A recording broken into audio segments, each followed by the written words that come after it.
Hey everybody, JRR here, and today's little rant slash discussion, whatever you want to consider it, probably more of a discussion, is over point of view and creative editing.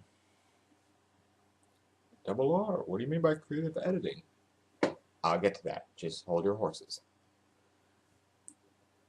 Have you ever seen a movie or read a book and there's a twist that you swore you should have seen coming, and then when you reread the book or rewatch the movie, you're like, everything adds up?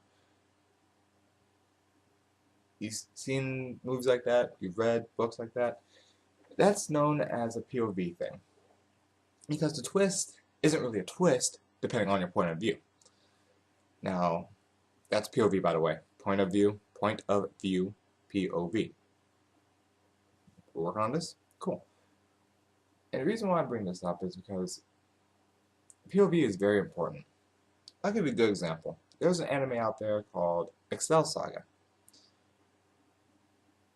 Now, if you don't catch on right away, like if you don't catch the obvious hints, you're going to pretty much not notice something major, something important, something that is overly obvious. But since there's multiple episodes, it gives you time to actually look and realize what the twist happens to be. Now, I could sit here and not spoil it and tell everyone, oh, go watch it, go watch it, go watch it, go read the comic, go read the manga, whatever, yeah, I could sit there and do that, but that won't make my point. That won't make my point here. So I'm going to go ahead and clue y'all in. In the anime, and even in the manga, well, in the anime at least, the manga and the anime both have the point of view from the main character, XL. First name XL, last name XL, no arrests, no convictions, etc., etc., etc. Okay, cool. Blonde girl, green eyes, very happy attitude. This is usually the call signs of the hero, the good guy. Why is it exactly that she works for the organization of Across? Now, Across doesn't sit back and go, hey, we're going to protect the city. No, Across is trying to take over said city. So yes, I just described a hero type that's trying to take over the city. She's a henchman for Il Palazzo, which works for the company of Across, which is trying to take over the world, starting with F City, F Prefecture.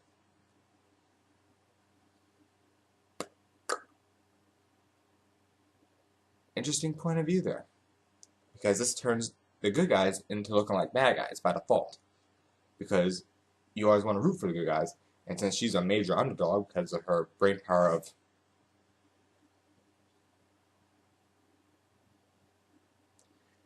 she has brain power. She really does.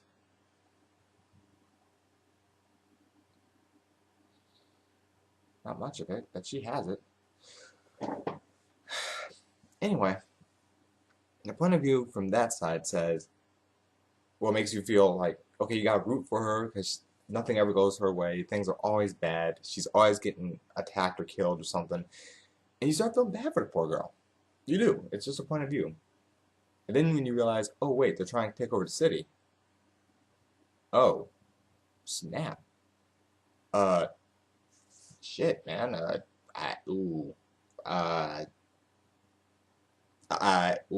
Really?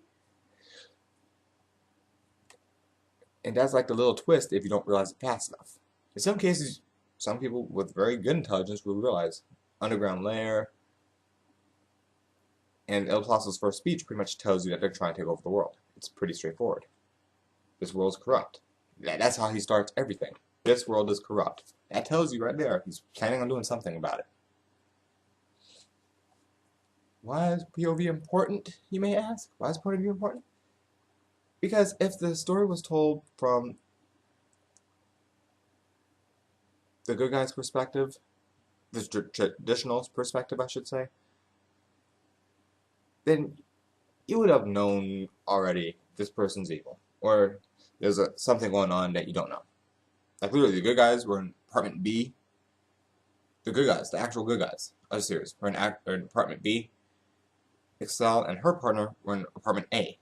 They were literally right there, not quite roommates, but they were like apartment mates or something like that. So yeah, that's POV, point of view. And as you can tell, depending on how you tell the story, it can make someone look really bad or really good from the get-go. Excel looks like the good guy from the start. Then you find out she's trying to take over the city for Il Palazzo. Yeah. So wait, we're watching this anime from the perspective of a minion of an evil corporation or an evil organization. Interesting little twist there. You get hit or miss on wanting to help or wanting to root for the good guy, because if you're excited with Excel and you know she's having problems as it is, you start wanting something to go right for her. Anything. Something good for her. Something that would be... Now, with this in mind, if you change the point of view on, say, Ninja Turtles to, say, Shredder is the main focus, then yes, you can understand Shredder's point a little bit more than the Turtles. You'll be like, dude, these 4 mutant freaks just keep popping up and fucking his shit up. All his plans that he makes, and these 4 goons come up out of nowhere and just whoop the shit out of his whole group. What the hell? Well, we wouldn't feel like that. Bullshit. Like I said, Excel Saga is a great example of it. You don't even realize you're rooting for the minion until Il Palazzo gives his first speech. And then it dawns on most people's intelligence. It just dawns on them. It's like, oh, ooh. If the story of Sonic the Hedgehog was told from, say, Robotnik, and it happened to be Robotnik the Eggman, then you would start rooting more for Robotnik without realizing it, because Robotnik has his own perspective on things. He has a reason he's doing these things. Well, later on, not so much, but at the beginning he was. Ooh, fart. 2 seconds. Got it. Now, the reason why I bring up this particularly, is because with P.o.V, there's another way you can manipulate it. And you can manipulate this through creative editing.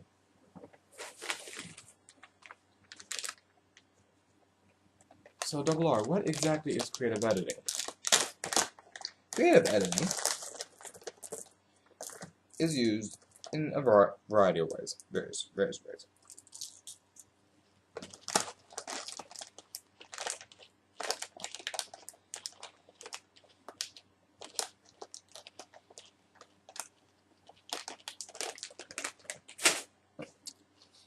I'll give you an example.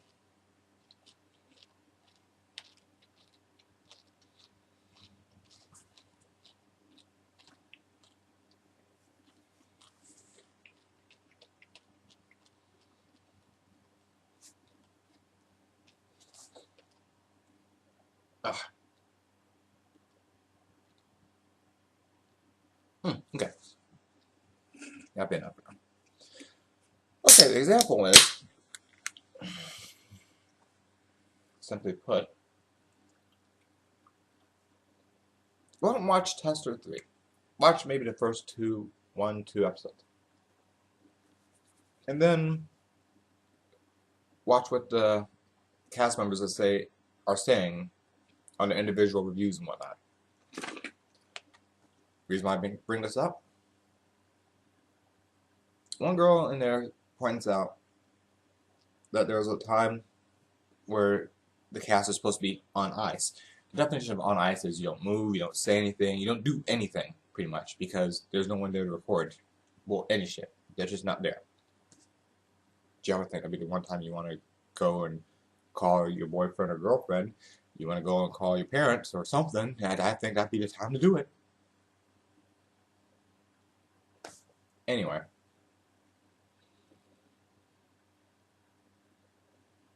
During these times, the guy with the gamer tag of Raptor. I know some of y'all are going to sit there and yell and scream at me and yada.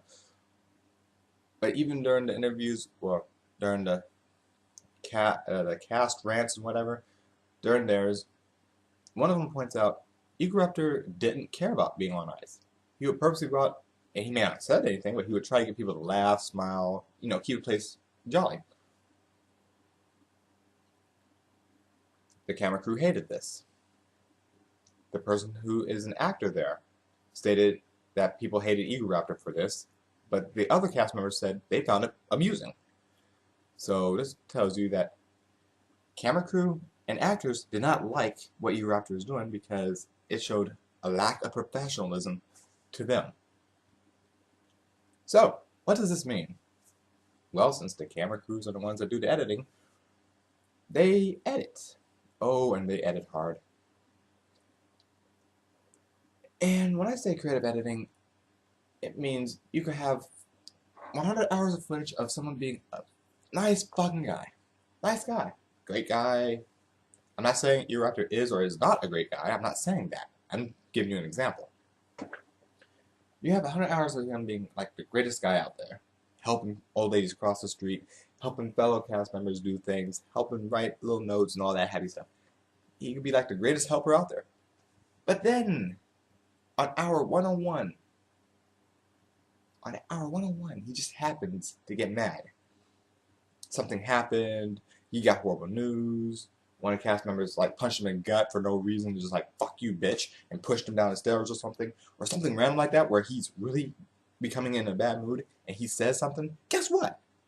That one moment that he lost his temper, that one moment, they made sure to put that as his whole segment on the show.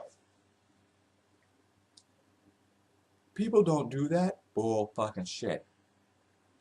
The reason why I point this out heavily is because you can edit anyone to be a bitch, a motherfucker, an asshole, a douche. You can do it easily.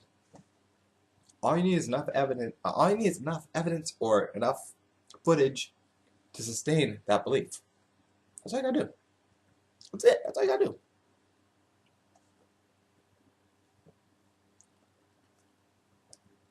Now, I'm not saying the actor / actress that is there with the tester. I'm not saying they're a bad person. I mean, again, acting. They got on the show from an agent. Okay, they got on the show from an agent. This usually means there's a contract. And this leads to another point. There is a contract that's usually signed to permit said actor or actress to be on an area or to be on a show. There's usually a contract signing. So them being eliminated will not happen. Not until the contract statement comes up. They can sit there and literally destroy the freaking world and it will not count. They will not be eliminated for it. And I say this, I say this calmly because people don't seem to put that in perspective. If someone is cast into a show, they have a contract. And that contract will usually have a stipulation where they're not going to be first out. They're not going to be out for certain reasons. Hell, I would almost wager, depending on what the contract would say, but since I don't know what the contract says, I'm just going to have to wager. I would wager saying that the actress will probably be like one of the last 2 to 3. No, she might be one of the last 2 to 3 people there, and she'll probably win it. Why?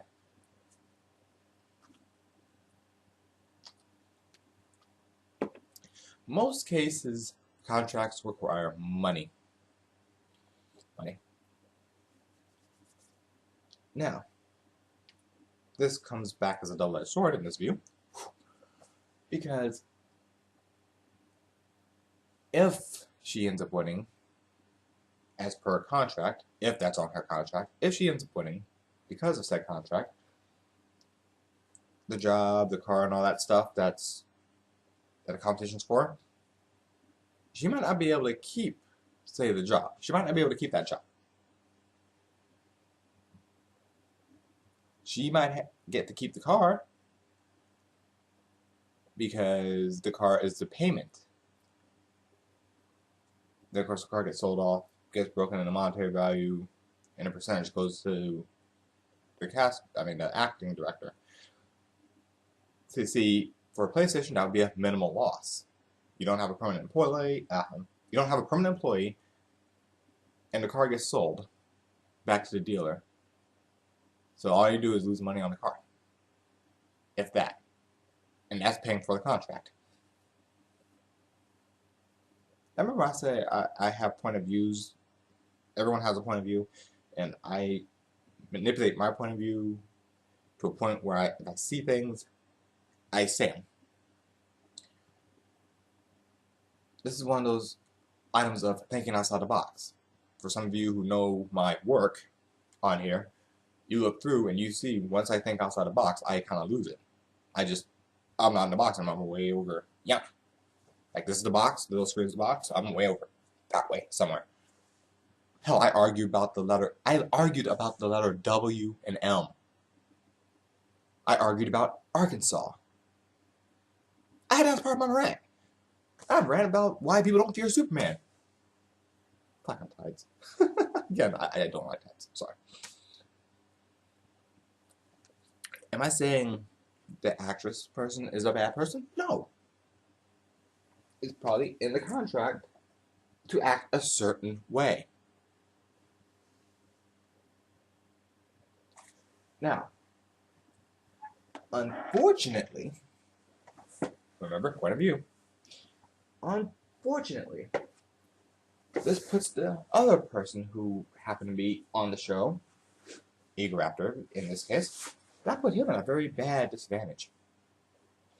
Because he was fan voted in, he was either going to go to the top. I'm putting on boots, guys, so that's why I'm mostly off camera. Sorry.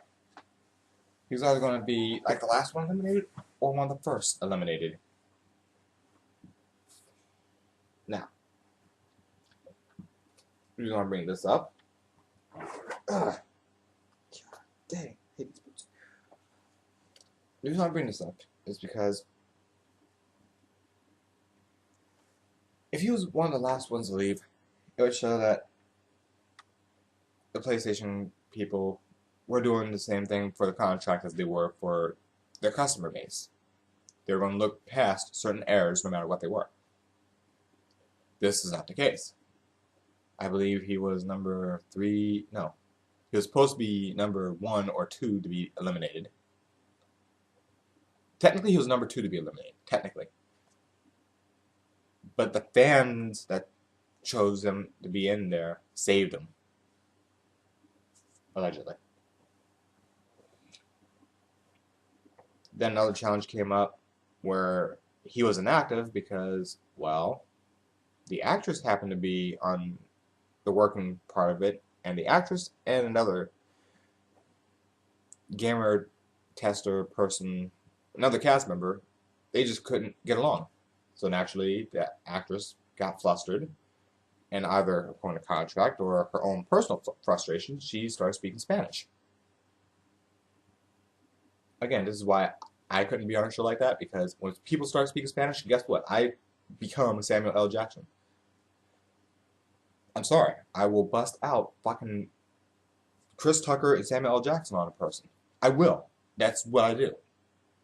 And they're speaking another language, and it's just being that person, and they're speaking another language. English, motherfucker! Do you speak it? I do not speak Russian, I do not speak German, I do not speak Spanish, I do not speak Japanese, I do not speak Korean, I do not speak Chinese, I do not speak Egyptian. English, motherfucker! Do you speak it? Because I don't understand words coming out of your mouth. Do you really think a couple words in Spanish really would have made a difference? Yes. Because for all I know, she could have been telling me, hey, this is the hole that screw goes in. She would have been telling me that, but I don't understand the words coming out of her mouth. I don't know what the fuck she's saying. So, fuck that.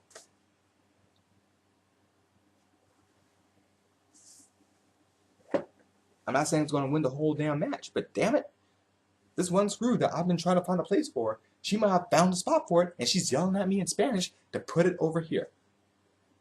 To put it where she has it, where she's at. But since I don't understand that, guess what? Yes, it does cause a technical foul. Yes, it does cause a technical problem. And yes, Since I can't understand Spanish, I'm looking at her like, what the fuck are you saying? English, motherfucker. Do you speak it? And if you do, great. Please speak it. Because I don't translate. I'm not going to bust out a English to flustered Spanish book and speed through. No, sorry. I don't even do that here in Japan.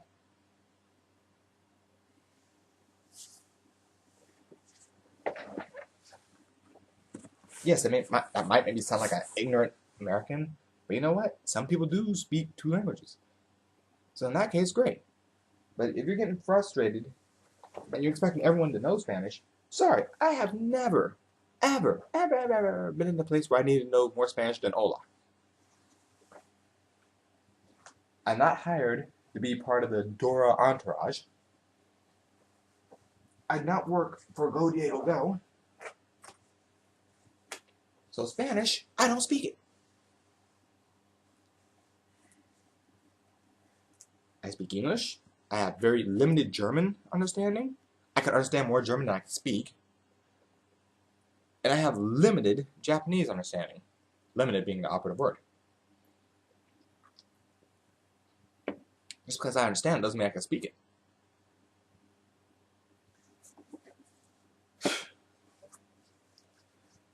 But see, that makes it sound like I'm being harsh on the actress. No, she has a contract. And probably in the contract, it states certain things that she needs to do at certain points. I will, however, state that because the fan favorite was on the bad side 3 times, now, the first time, he just didn't stand out, and he was penalized for not standing out. There were a couple people that didn't stand out, but hey, we're going to mess with the fan favorite. As soon as that happened, it dawned on me. It came as a realization. Like I said earlier, he was either going to be the first one out or the last one out. And when they started going out that, you find out from other cast members, other cast members that tolerated / actually liked him, they actually tore into Ego a little bit more than they showed on the TV or the little show. Again, creative editing. Oh, we only had like a sentence each from each of us to him. That was it. You find out they actually tore into his ass. And like, many people would just been like, fuck y'all. No, he took that to heart and actually tried to do what he could. Second challenge with the truck and all that happy stuff. You can actually hear Ego Raptor over everyone else trying to get them to work together. He's yelling at them. Does this work here? Try it over there. Try this. Try that. He's trying to get them to work together. And then, of course, Spanish comes out, and the other girl's like, I don't know what that is. That's like the only reason I would ever want to learn another language that no one else in the place would know, because I would fucking yell right back at them. Although Monkey and Apple suddenly come to mind. The main actor there on YouTube, Raul, I believe his name is, or Raul. He acted as a Joker, and he was making fun of Batman, not making sense. This actually is something important. And in the outtakes, he's like, do you see what that sounds like? And it is pretty much the Joker losing patience with Batman. It's, I can't understand what you're saying. If I can't understand you, I can't respond. There's no way to respond if I don't understand what you're asking me. You could be asking, what does 1 plus 1 mean? You could ask, what's the Golden Gate Bridge? Or you could be asking, what company made the Batman series? I won't know. Because you're just... You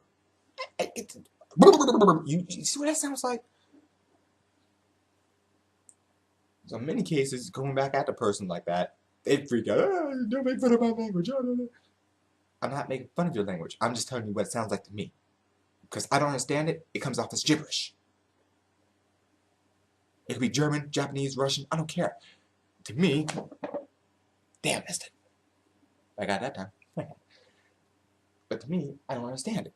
If I don't understand, I can't respond. Period. For all I know, she could have been cussing the girl out. She could have just straight been cussing the girl out.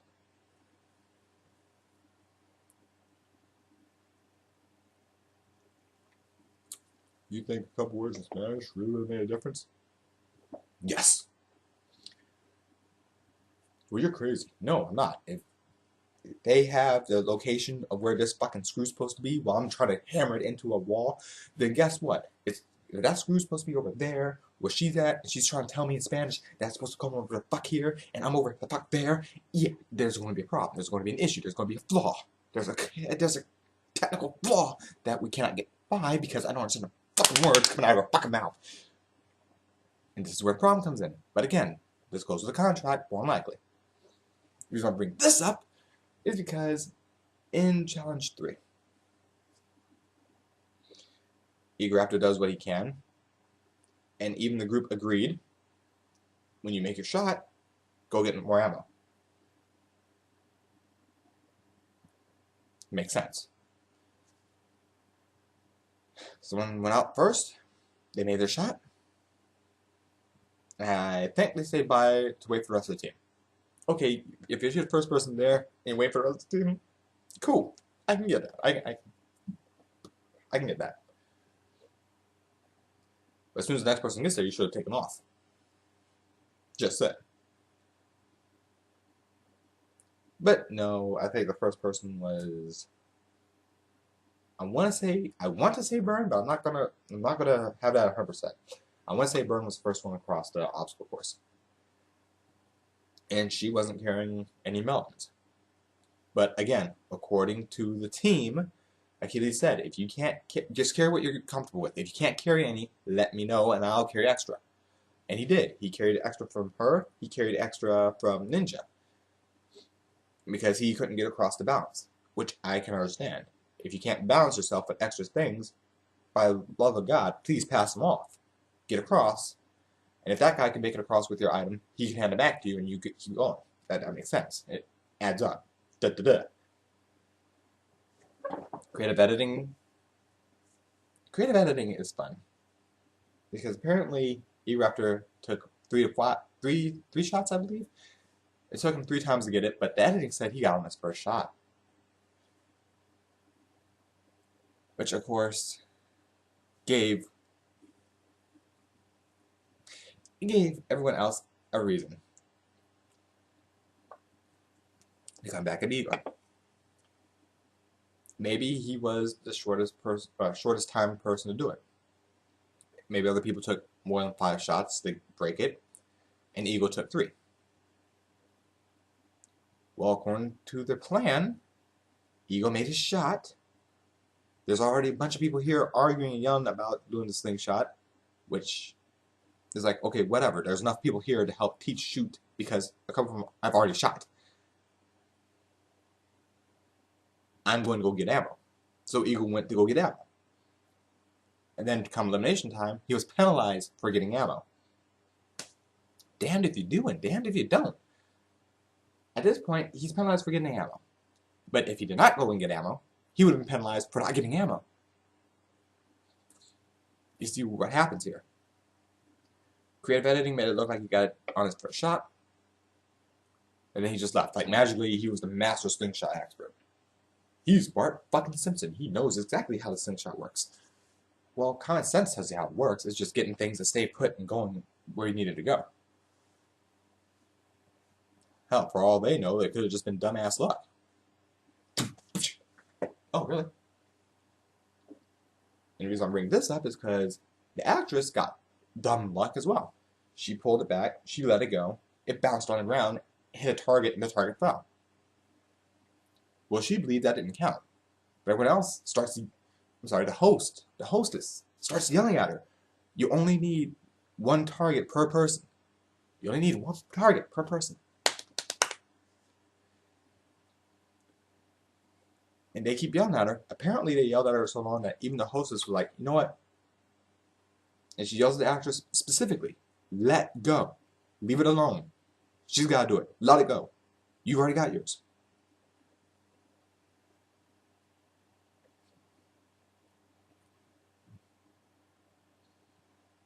And yet,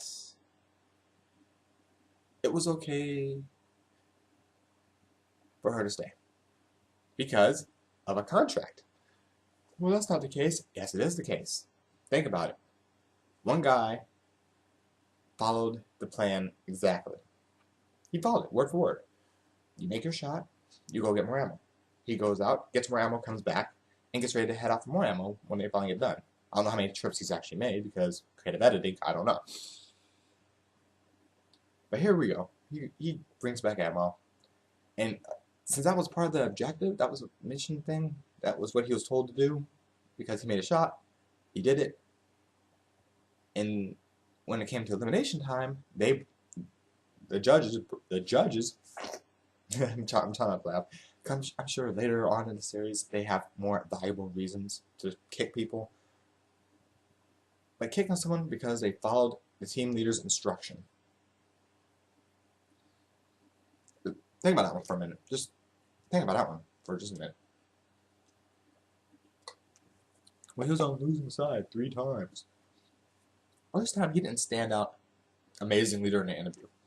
There are a few people who didn't do that, but he was voted in. This is important to remember. What does it mean? It means he's expendable. Really expendable. And 2, he was on the losing team again, but all but 2 members of that team that lost were not doing anything. They were pretty much dead weight. They were. Sorry. The whole fucking team was dead weight except for 2 people, and they couldn't get a truck together.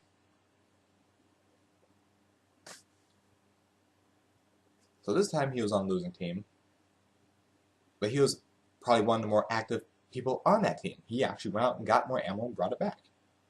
Ninja was trying to do the same thing. He made his shot, he went out to get more ammo.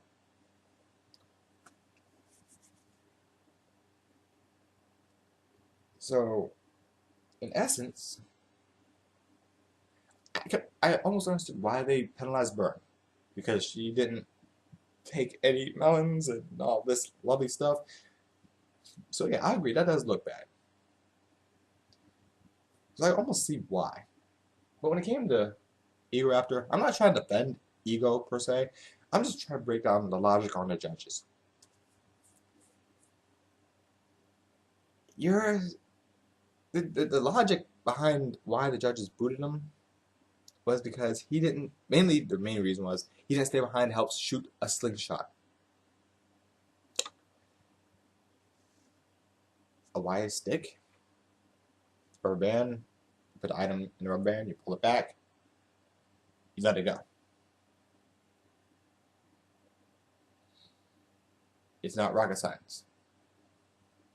Everyone understood the basic premise. It's just getting it to work. It's getting it to work the way you want it to work. And not everyone can do that. And it's hard to teach people that. Especially if the person's like really small and the rubber band's pulling them forward, then yeah, there's a problem here. There's a technical flaw with that plan. But he was sent home, as well as Burn, because they followed the team lead's instruction. So let me get this straight. If you follow orders in that series, you fail.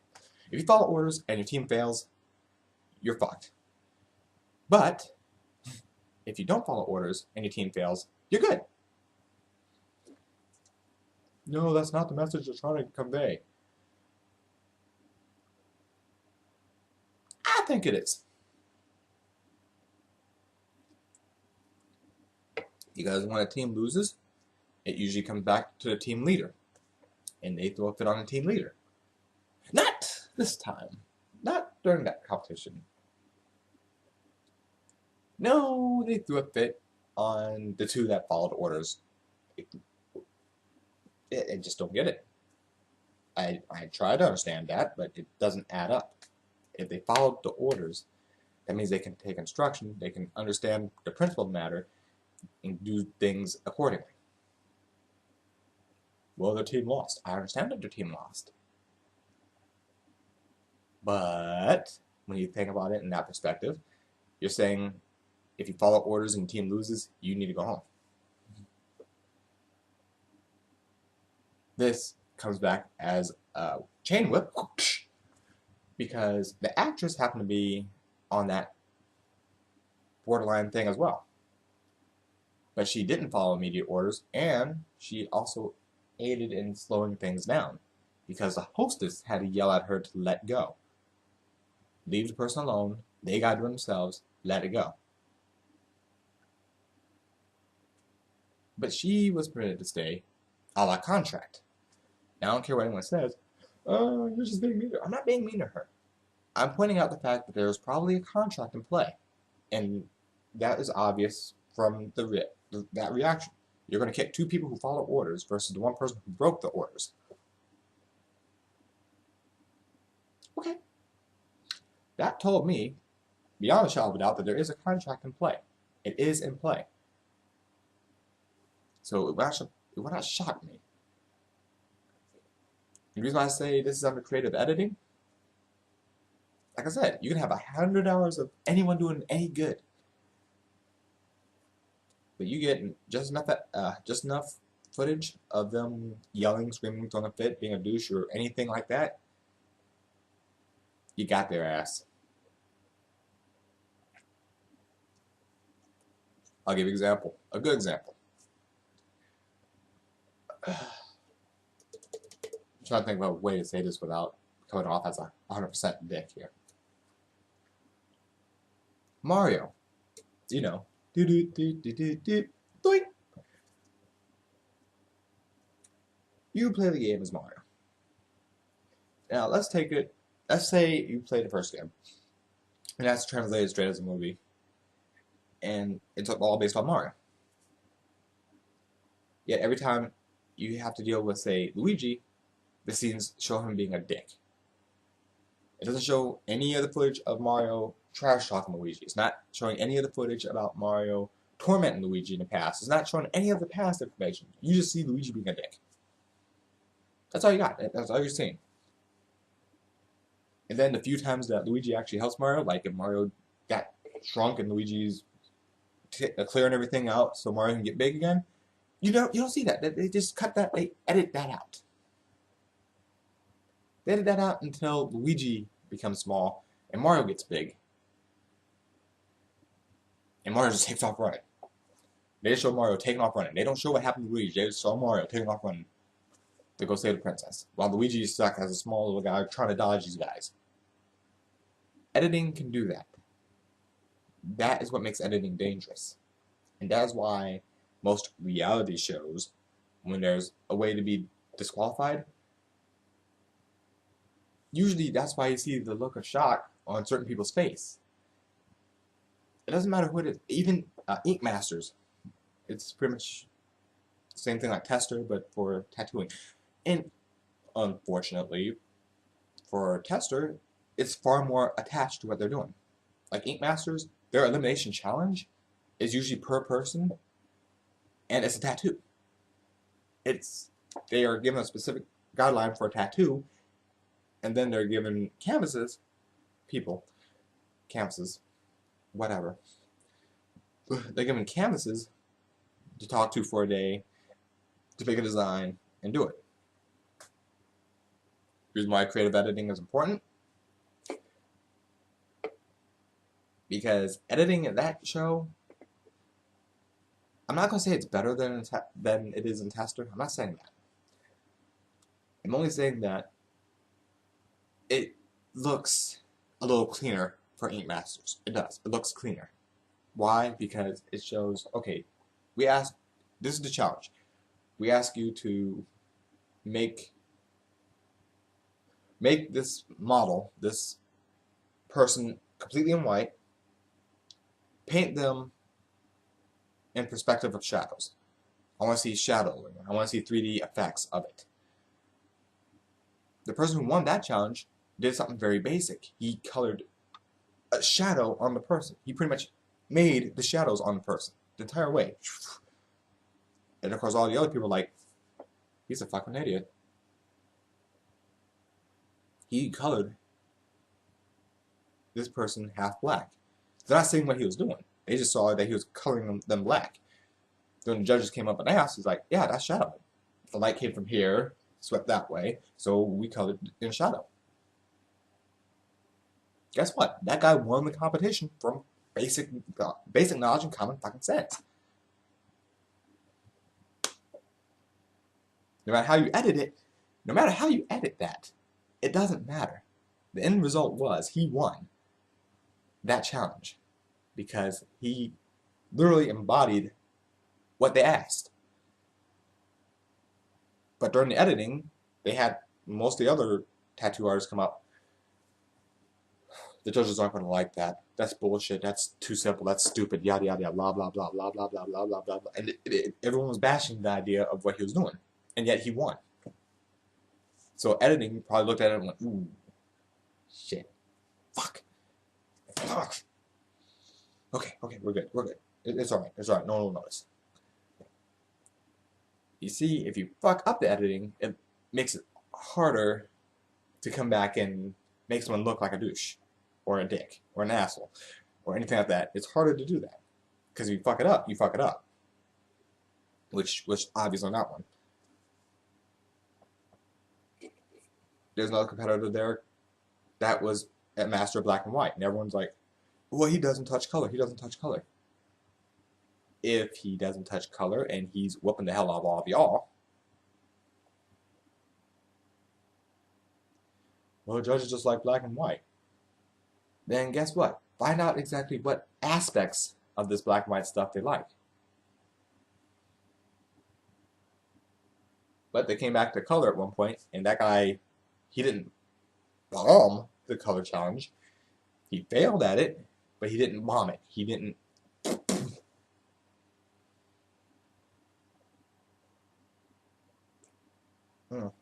No, he was okay. He hit the ground, he stayed there, and he managed not to go underwater, which is great. That's the objective. If it's a weak spot, you want to do the best you can, but if your best is just above water, then it's just above water, no matter how you change it, no matter how you look at it. But naturally, the cartoonist motherfucker was all over it. Color? You got it. Color ahoy.